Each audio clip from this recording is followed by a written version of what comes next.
नमस्कार. मी डॉक्टर राजेंद्र पोळ येथे गृहतारे बोलतात ज्योतिष कार्यालय निप्पाणी. सध्या आपण ज्योतिषशास्त्रावरती बोलतोय. आपला ग्रुप हा ज्योतिषशास्त्राचा ग्रुप आहे आणि या ज्योतिषशास्त्रामधनं ज्यावेळेला की नाही एखाद्या ग्रहमानाचा आपण विचार करतोय, एखाद्या की नाही ग्रहमानाच्या रिझल्टबद्दल आपण की नाही विचार करतोय, एखादा ग्रह बदलला की त्याच्याबद्दल आपण की नाही विचार करतोय. हे सगळे की नाही जसं चालू आहे तसं की नाही हे सगळं चालू आहे. आज हा मीडिया इतका की नाही म्हणजे फास्ट झाला आहे की ह्या फास्ट युगामध्ये कोणीही असं की नाही म्हणत नाही आहे की मी जो की नाही बोलतोय हे थोडंसं की नाही व्हेरीफाय केलं पाहिजे, चेक केलं पाहिजे. ह्या दृष्टिकोनातून कोणी विचार करत नाही आहे. आणि मी जे काही बोलतोय हे जे आहे हे मी चेक केलंय का? याचे रिझल्ट्स मी की 10, 15, 20, 25 वर्ष, 30 वर्ष, 40 वर्ष बघितलेत का? मला त्याचा अनुभव की नाही काय आला आहे? तो अनुभव की नाही देखील की नाही महत्त्वाचा आहे. एखाद्या पुस्तकामध्ये एखादी गोष्ट की नाही लिहून ठेवली आहे. ठीक आहे, लिहून ठेवली आहे या गोष्टीतून की नाही आम्ही त्याला की नाही प्रमाण मानून जर चाललो तर की नाही असं होणार नाही. कारण कोणतीही गोष्ट अभ्यासाशिवाय ती पूर्ण होत नाही. या ठिकाणी ज्यावेळेला मी ह्या गोष्टीचा विचार करावा तर कालची म्हणजे आजचा रिसर्च जो आहे तो उद्या की नाही खोटा होणार आहे. कालचा रिसर्च होता तो की नाही आज खोटा झाला आहे आणि आजचा आहे तो उद्या की नाही खोटा होणार आहे. म्हणजे आम्ही जितकं विचार करू, जितका आम्ही त्याचा की नाही अनुभव घेऊ, त्या अनुभवातनं येणाऱ्या गोष्टीचा ज्यावेळेला आम्ही विचार करू, म्हणजे ते आम्ही आमच्याकडे गाठोडी बांधू, त्यावेळेला ह्या सगळ्या गोष्टी की नाही पूर्ण होणार आहेत. एखाद्या पुस्तकामध्ये एखादी गोष्ट लिहून ठेवली आहे आणि लिहून ठेवलेली गोष्ट तशी आहे म्हणून जर का तुम्ही तीच गोष्ट प्रमाण म्हणून जर चालत असाल तसं होत नाही. कारण बऱ्याच गोष्टी कालबाह्य होतात. आता बघा तुम्ही ह्या म्हणजे 40 वर्षापूर्वी आपण मग म्हणू विभक्त कुटुंब पद्धती ही फास्ट झाली. आज विभक्त कुटुंबामध्ये एखादा भाऊ भाऊ भाऊ वेगळे झाले तर कोणालाच काही वाटत नाही. पण तोच भाऊ 2 भाऊ 3 भाऊ एकत्र राहिले तर मात्र त्याचं अप्रूप राहतं. त्यांनी एकत्र आहेत असं म्हणजे ते कौतुकाचा विषय होतोय. तोच भाग एक 100 वर्षापूर्वी एवढा लांब न जाता एक 60-70 वर्षापूर्वी जे जॉईंट फॅमिली होती, ती एक त्याचा कणा एक वेगळा होता.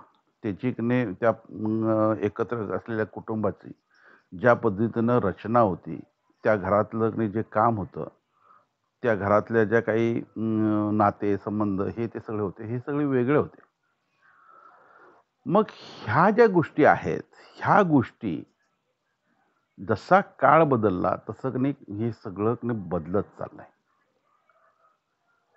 आई-वडिलांनी सांगायचं, मुलांनी लग्न करायचं. मुलं कधी झाली समजत नाही, असा काळ. आमची आजी म्हणत्या, की मला 4 मुलं झाली ते मी नवऱ्याचं तोंड बघितलं नाही. ही आमची संस्कृती. मग अशा संस्कृतीमधनं आम्ही हिंदू संस्कृतीतनं आम्ही आलोय.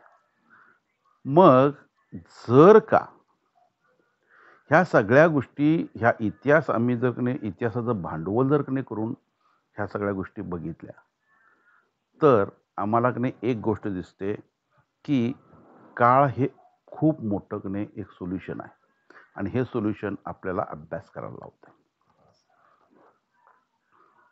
हा अभ्यास चाललाय. आमचा अभ्यास चाललाय, सगळं चाललंय बरोबर आहे. पण काही लोक जुन्या ग्रंथांना चिकटून बसलेत.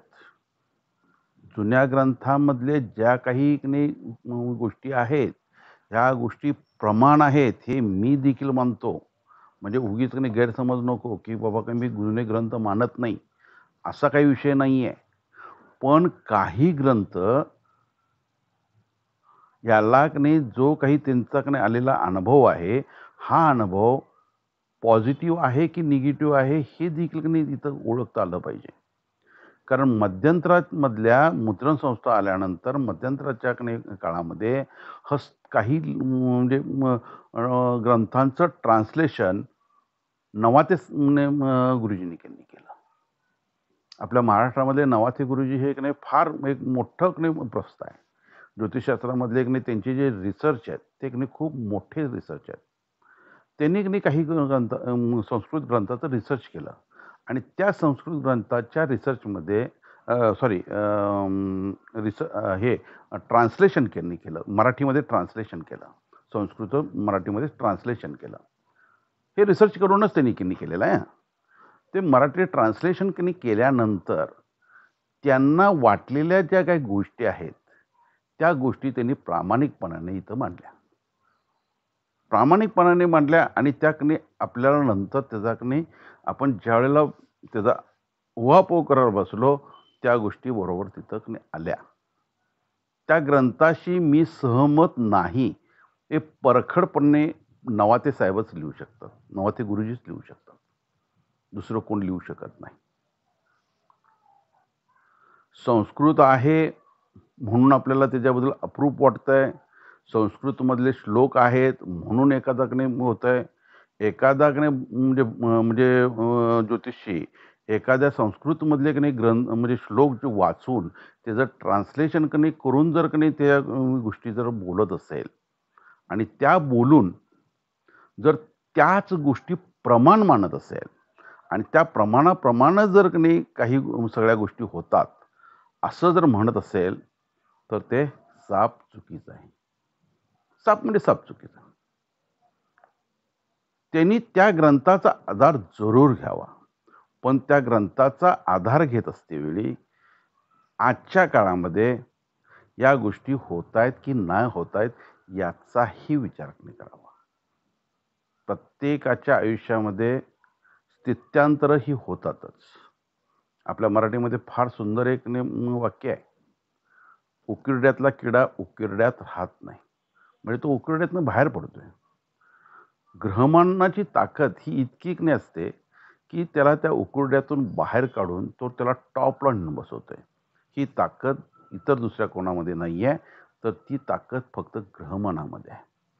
आणि ग्रहमान कधी तुमचं फिरेल आणि ग्रहमान कधी तुम्हाला टॉपला नेऊन बसवेल हे तुम्ही सांगू शकत नाही.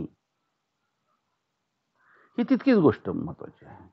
मग हे कोण सांगू शकतंय, ह्याचा अंदाज कोण लावू शकतंय, तर ह्या शास्त्राचा परिपूर्ण अभ्यास केलेला ज्योतिषी लावू शकतोय. आम्हाला प्रत्येक वेळेला जो काही आम्ही अभ्यास करावलाय तो अभ्यास आम्ही आमच्या बाजूनं दान टाकून करावलाय. कुंडली रिडिंग आम्ही करत नाहीये. कुंडली रिडिंग म्हणजे आमचं काय आहे याचा आम्हाला आम्ही विचार केलेला नाहीये. माझ्या नशिबामध्ये काय आहे, माझ्या नशिबामध्ये काय नाही याचा आम्ही विचार न करता आम्ही फक्त काय करावलोय, आम्हाला मोठं व्हायचं आहे, माझ्या मनामध्ये आलंय मी मोठं होणार. हो, पण माझी विहीर कोरड्या पाषाणमध्ये आहे, ज्याच्यामध्ये एक पाण्याचा थेंब नाही, त्याला विहीर भरून पाणी कसं लागेल? हा जरूर लागेल. कधी लागेल? जर खरोखर त्या ठिकाणी काही तुमचं एक दैवी योग असेल, काही नैसर्गिक बदल झाले असतील तर होईल, पण तो योग त्याच्यामध्ये पाहिजे. म्हणजे तुमच्या पत्रिकेमध्ये तो योग पाहिजे तर ह्या गोष्टी होतील. नशिबामध्ये आहे आणि ते त्याला मिळत नाही यासाठी उपाय करतोय आपण. एखादी गोष्ट नशिबात आहे, ती गोष्ट काही दैवी कारणामुळे होत नाहीये. त्यावेळेला दैवी कारणामधल्या ज्या काही गोष्टी आहेत ह्या गोष्टी आपण पूर्ण केल्यानंतर त्या गोष्टी होतात. हा आपला अनुभव आहे. म्हणून आपण कुलदेव, कुलदेवी, अधिक देवता, पितर हे सगळे जे काय आहेत, देवाला जाणं, येणं, कुलाचार हे सगळं आपण कधी करत असतोय. का करत असतोय? तर ह्या दैवी अडचणी येऊ नयेत म्हणून करत असतोय. आता ह्या सगळ्या बी गोष्टी मान्य केल्या, की माझ्याकडे कुंडलीमध्ये एखादा योग आहे, मला त्याच्यामध्ये अडचणी आहेत, त्याच्यामध्ये अडचणी असल्या तरीसुद्धा मला काही प्रयत्न करून म्हणजे दैवी उपाय करून त्यातनं मला ती गोष्ट होणार आहे. पण समजा जर तुमच्या पत्रिकेमध्ये तो योगच नसला तर, मी परत बोलतो, एखाद्याच्या कुंडलीमध्ये एखादा योग नसला तर अशी योग नाही हजारो होतील. लग्नच होत नसेल, घरचं सुख नसेल, पत्नीचं सुख नसेल, वैवाहिक सुख नसेल, संतती सुख नसेल, संतती होणार नसेल, तो लॉस होणार असेल, अशा हजारो समस्या आहेत, ज्या समस्या इथं निर्माण होतात आणि ह्या निर्माण झालेल्या समस्या इथं आपल्याला पत्रिकेमध्ये दिसतात आणि ही समस्या त्याच्या नशिबामध्ये आहे की नाही ही देखील महत्वाचं आहे. दुसरी एक गोष्ट आहे, आपण मराठीमध्ये आपण म्हणतोय, आपण प्रत्येक वेळेला बोलतोय, मनुष्य हा मृगजळाच्या मागे लागतोय. मृगजळाच्या मागे लागून तो हरणासारखा पळून पळून शेवटी ती दमचाकच होते. म्हणून दमचाक होऊ नये म्हणून ज्योतिषशास्त्राचा आधार घेतलाय. तुम्ही मृगजळाच्या मागे किती पळणार आहे, पळून तुम्ही थकणार आहे आणि थकून तुम्हाला त्यातनं काहीच साध्य होणार नाही. म्हणजे तुमच्या नशिबामध्ये एखादी गोष्ट आहे किंवा नाही हे सांगते कोण? तर हे सांगते ज्योतिषशास्त्र सांगते. आणि ज्या वेळेला हे ज्योतिषशास्त्र सांगतंय त्यावेळेला तुम्ही त्याच्याप्रमाणे मार्गक्रमण केला तर तुम्हाला त्या गोष्टी मिळतात. एखादा ग्रह बदलला की तो ग्रह त्या जातकाला करोडो रुपये मिळवून देणार. आजकाल कसं झालंय, करोडो आणि अब्जो हा शब्द काय म्हणजे किरकोळ झालाय. म्हणजे त्या नोटांना किंमत नसल्याचा प्रकार झालाय. अरे हो, आज तुम्ही कामाला असलेली जी पोरं आहेत ती त्यांना पगार किती मिळतोय, त्यांची ताकद किती आहे, त्यांच्या उड्या किती आहेत, काय आहेत ॲज अ रिएलिटीनं समोर बघा. मिशीला तूप लावून फिरलं म्हणजे तूप खाल्लं होत नाही साहेब. वास्तवाला या आणि ज्या वेळेला तुम्ही वास्तवाला याल त्यावेळेला तुम्ही याचा शांत डोक्यानं विचार करा आणि विचार केल्यानंतर तुम्हाला लक्षात येईल की माझी उडी कुठपर्यंत आहे. मग सरड्याची उडी कुंपणापर्यंत ठीक आहे, मग कुंपण किती जवळ आहे आणि किती लांब आहे आणि किती मोठा आहे ही त्यांच्या पत्रिकेत मध्ये असतंय. एखादा गरीब घराण्यामध्ये जन्माला आलेला मनुष्य तो करोडोपती होतोय. का होतोय? त्याच्या पत्रिकेमध्ये करोडोपती होण्याचा योग असतोय म्हणून तो होतोय. ही पहिली गोष्ट.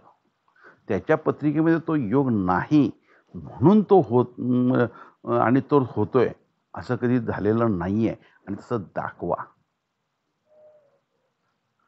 योग असे हजारो आहेत आणि घटना ह्या हजारो आहेत. 8 दैवकनी काय परिणाम करतात हे आपण प्रत्येक म्हणजे माझ्या लेक्चरमधनं मी सांगितलेलं आहे. एखाद्या करोडोपतीच्या आयुष्यामध्ये एखादी मुलगी येते, म्हणजे पत्नी म्हणून येते किंवा एक्स्ट्रा मॅरिटल अफेअरमधनं येते आणि त्यावेळेला होत्याचं नव्हतं होतंय. का होतंय? तर हे म्हणजे जे आहे ते पती पत्नी दैव आहे त्याचा परिणाम इथं होऊन जातोय. आणि एखाद्याच्या नशिबामध्ये काही नसतंय पण मुलीच्या नशिबामध्ये मात्र तो योग असतोय, करोडोपती होण्याचा योग असतोय. तो गरीब मुलगा मात्र करोडोपती होतोय. असाही योग होतोय. पत्रिका ह्या स्वर्गात जमत नाहीत आणि जुळल्या जातही नाहीत. त्या इथं पृथ्वी तलावरती जुळवाव्या लागतात. आणि त्या जुळवण्याचंच की नाही गणित आम्हाला की नाही माहीत नाही आहे. आम्ही त्याला मंगळ बघ, कुठं की नाही षडाष्टक बघ, कुठं की नाही काय कर. राहू केतूला तर आम्ही धरून प्रचंड बुडवलंय. राहू केतू की नाही कोणावरती परिणाम करतोय याचा विचार आम्ही की नाही करतच नाहीये.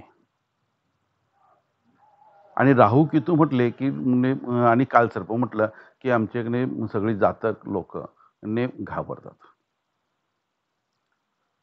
आज समाजामध्ये करणी करणं हा देखील एक विषय की नाही तितकाच मोठा आहे.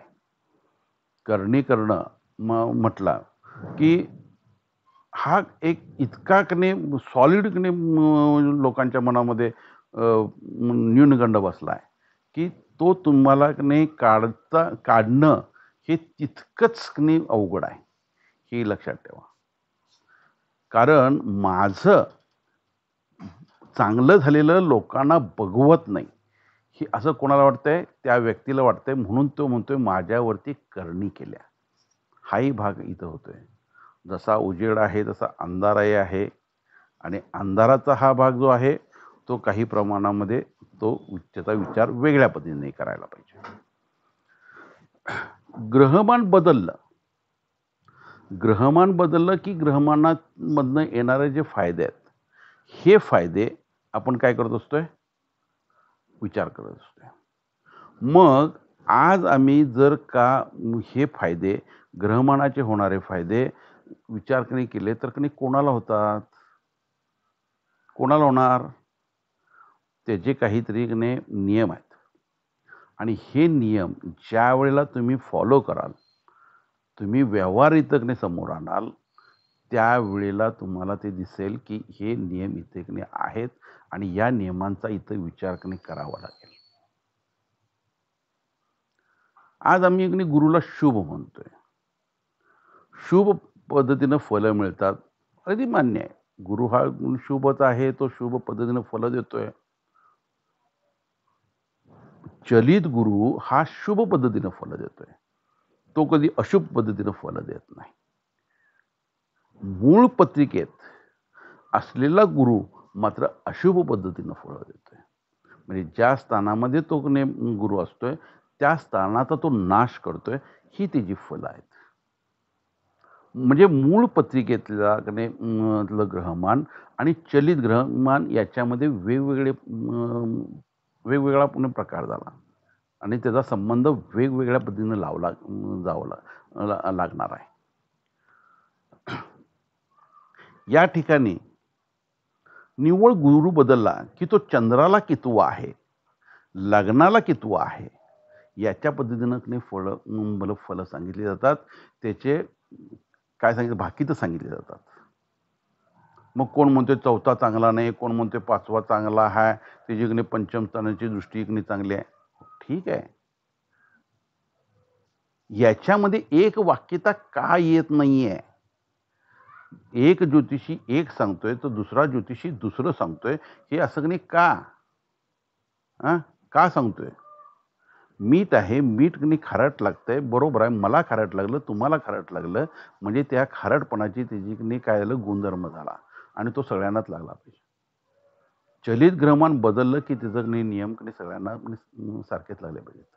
मी एखादा संस्कृत मंत्र म्हणजे पुस्तकातला, माझ्या पुस्तकातला नव्हे, ऋषीमुनींच्या पुस्तकातला एखादा म्हणजे श्लोक मी बोललो आणि तो बोलून ग्रहमान कशा पद्धतीनं असतंय आणि त्याचे फलं कशी असतात याचा जर मी समोर मांडलं तर मी शना नाही. लक्षात ठेवा, माझा अनुभव काय बोलतोय, माझ्या अनुभवानं काय इथं आहे हे सांगणं म्हणजे इथं आला. कारण घासून गुळगुळीत झालेला विचार करत नाही मी. डेव्हलपमेंट चालली आहे. आज डेव्हलपमेंट कशाची चालली आहे? रिसर्चची चालली आहे. रिसर्च हे बघा, एवढा म्हणजे आम्ही लहान असताना बघितलंय, कारण आमच्या पिढीनं सगळ्याच गोष्टी बघितल्यात. काय रेडिओ बघितलाय, टी व्ही बघितलाय, अँटिनाचा टी व्ही बघितलाय, काय ह्या सगळ्या गोष्टी बघितल्यात. कॉम्प्युटर म्हणजे पिक्चरमध्ये दाखवणारा कॉम्प्युटर म्हणजे एक मोठ्याच्या मोठ्या रूममध्ये दाखवलेला जाणारा कॉम्प्युटर आज मोबाईलमध्ये येऊन बसला, म्हणजे तुमच्या हातात कॉम्प्युटर आला. ज्याकडे कॉम्प्युटरवरून तुम्ही की नाही सगळं की नाही काय वाटेल तिथनं तुम्ही सगळं ऑपरेट करू शकताय. ही काळाचा की नाही हा काय आहे, हा महिमा आहे आणि काळाचा रिसर्च आहे. कोण कुठं की नाही जातोय आणि कोण कुठं काय करतोय याचाही विचार की नाही केला गेला पाहिजे. आज भारतामध्ये म्हणजे ज्यावेळेला 72ला दुष्काळ पडला त्यावेळेला की नाही अन्न नव्हतं. पण तोच आज भाग मात्र आमच्याकडं करोडो टन की नाही धान्य आमच्याकडे शिल्लक आहे. म्हणजे हा देखील भाग रिसर्चचाच आहे आणि रिसर्च करूनच की नाही केलेला भाग आहे. शेतकरी की नाही काय करत होता? शेतकरी कसा राहत होता? आम्ही मनुष्य की नाही कसा राहत होता? याचा विचार की नाही करत असताना एक 2 ड्रेस असलेले की नाही मग आमची पिढी म्हणजे 2 ड्रेस असले की नाही खूप मोठं समजत होतं. तेच की नाही आज आमच्याकडे की नाही कपाटभर की नाही कपडे पडली तरीसुद्धा आम्ही की नाही वेगवेगळे की नाही परदानी कपडे की नाही खरेदी करतोय. म्हणजे आज ठिगळ लावलेली पॅन्ट की नाही कोण की नाही घालत नाही ही ॲज अ रिॲलिटी आली. लोकांचे मागून घेऊन कधी कपडे घालणारी पिढी म्हणजे एक पिढी जी होती ती पिढी संपली. भूकबळी की नाही पूर्वी जात होता.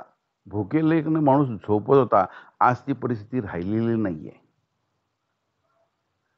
म्हणून त्या माणसाची जेवढी अवकात आहे, त्या अवकातीपेक्षा की नाही त्याला की नाही जास्त काही मिळत नाहीये. हे तितकंच महत्त्वाचं आहे. आणि लोकांना लाखो रुपये याचं जे अट्रॅक्शन आहे, ते आजचं अट्रॅक्शन नाहीये. हे अट्रॅक्शन की नाही पिढ्यानपिढ्या हे लाखो रुपयाचं अट्रॅक्शन आहे. त्याला ती ईझी मनी मिळालेत, असं वाटतंय. पण ईझी मनी मिळण्याचा जर योग असेल, तर तो ईझी मनी त्याला मिळतो. मग तो की नाही नोकरीत असला तरी मिळतो, नोकरीत नसला तरी मिळतो. कुठला की नाही योग असेल आणि तो कसा येतोय, काय येतोय, हे त्याच्या पत्रिकेत लिहिलेलं असतंय. आणि ही गोष्ट त्याला की नाही त्याच्या नशिबाप्रमाणे चलित ग्रहमानाप्रमाणे ही त्याला की नाही गोष्ट मिळत असते.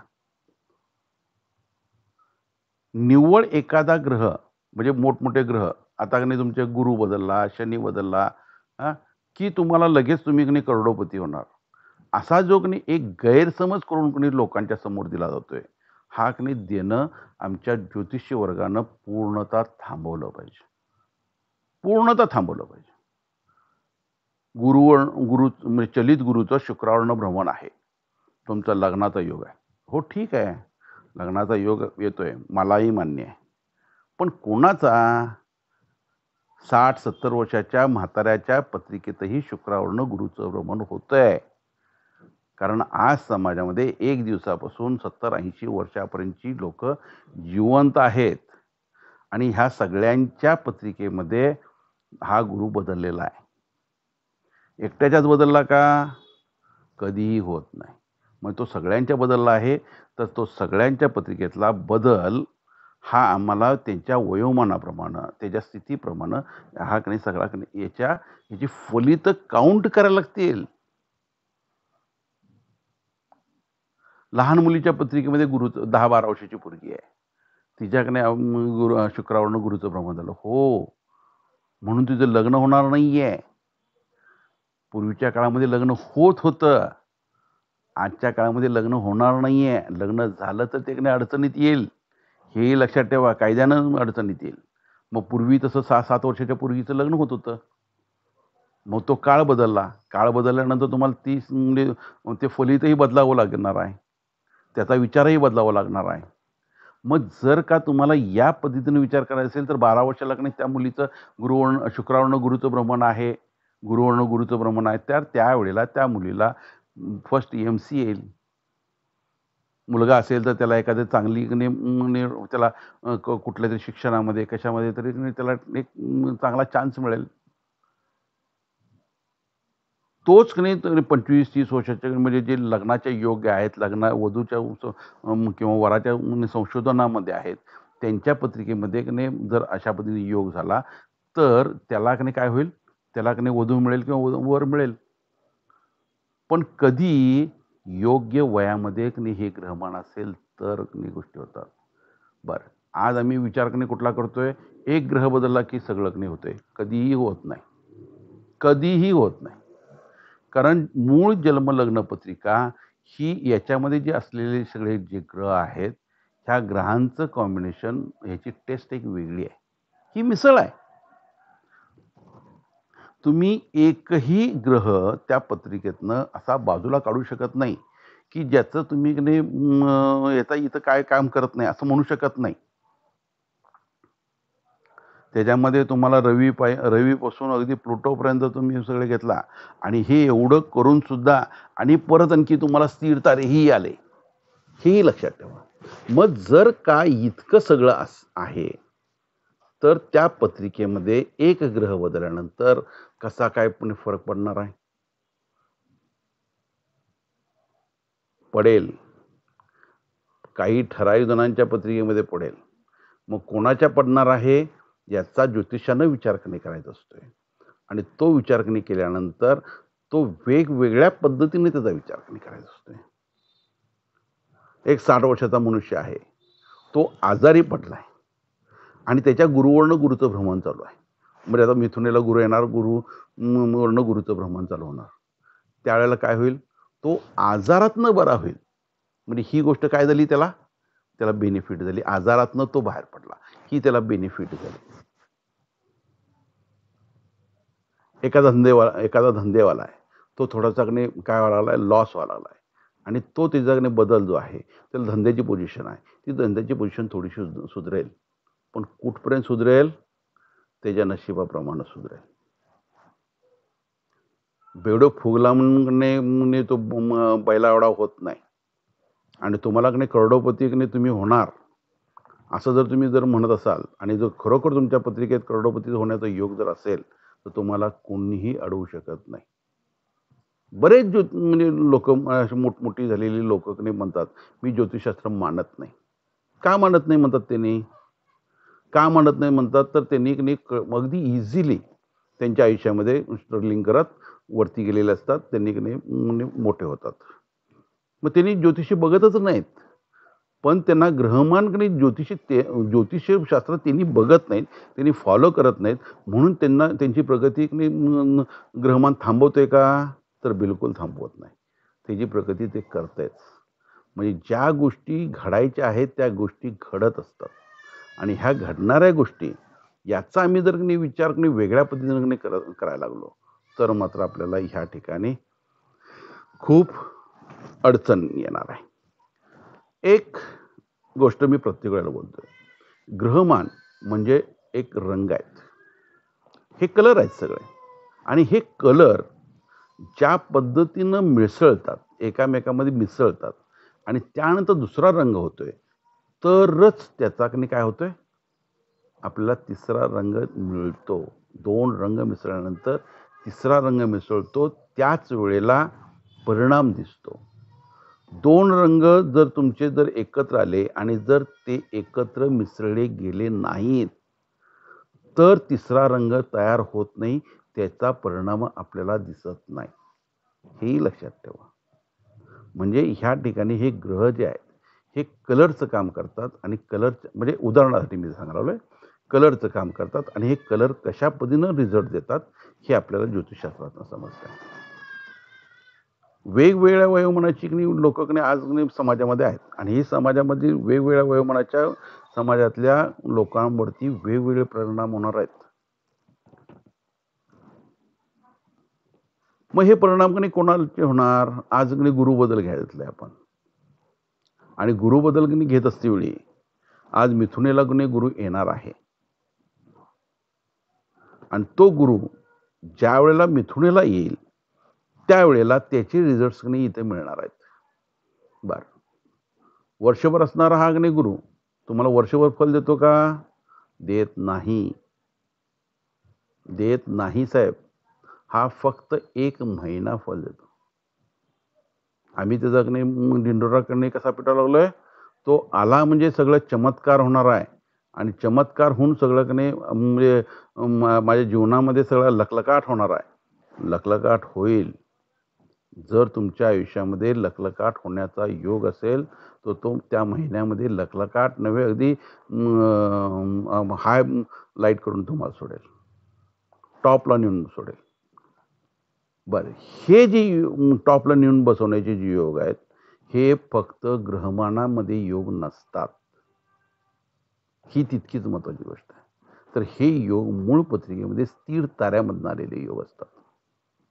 सगळ्यांच्याच पत्रिकेमध्ये सगळेच ग्रह आहेत. कोणाच्या पत्रिकेमध्ये मंगळ नाही, कोणाच्या पत्रिकेत शनी नाही. एखादा ग्रहणे का नसलेली पत्रिका दाखवता. म्हणजे सगळ्यांच्याच पत्रिकेत सगळेच ग्रह आहेत, पण सगळ्यांच्याच पत्रिकेमध्ये स्थिर तारे नाहीत. आणि ज्यांच्या पत्रिकेमध्ये स्थिर तारे ठराविक ठिकाणी असतील त्यावेळेला ती व्यक्ती त्याच पद्धतीनं टॉपला जाते. आणि ते ते काम कोण करत असतंय? ते स्थिर तारे काम करत असतात. ग्रहमान काम करत नसते. ग्रहमानाचं नाही ची ताकद आणि स्थिर ताऱ्यांची ताकद याच्यामध्ये जमीन आसमानचं अंतर आहे. हे तितकंच महत्वाचं आहे. आता गुरु बदलला. आपण हा जो काही बदल बघणार आहे, म्हणजे बदल बघितला, त्याचे रिझल्ट्स बघितले, तर तुम्हाला ह्या ठिकाणी कशा पद्धतीनं योग येणार आहे हे वयोमानाप्रमाणे ठरवायचं आहे. उगीच 60 वर्षाच्या बाईचं लग्न होणार हे म्हणायचं नाही, किंवा 70 वर्षाच्या माणसाला बायको मिळणार हे म्हणायचं नाहीये.